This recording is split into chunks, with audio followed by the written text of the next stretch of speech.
வரிசையில் அடுத்து வரும் படத்தை கண்டுபிடிக்க. முதல் 2 படங்களை பாருங்க. முதல் படத்துல ஹரிசான்டல் லைன்ல வலது பக்க ஆரோ மார்க் இடது பக்கமும் வந்துருச்சு. அதே மாதிரி வெர்டிக்கலா இருக்கக்கூடிய 2 கோடுகள்ல என்ன பேட்டர்ன் இருக்கோ அது 4 முனைகள்லையும் வந்துருச்சு. ஸோ புள்ளிகள் வந்துருச்சு.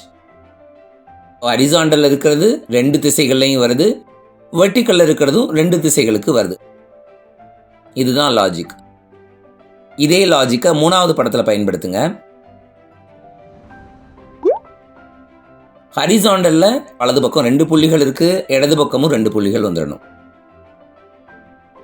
வெர்டிக்கலா உள்நோக்கிய ஆரோ மார்க்ஸ் மேலேயும் கீழே இருக்கு. அப்ப 4 முனைகள்லையும் உள்நோக்கிய ஆரோ மார்க் வந்துடணும். ஸோ இதுதான் தேவையான படம். இருக்கான்னு பாருங்க. ஆப்ஷன் டில இருக்கு. டிக் பண்ணிக்கோங்க.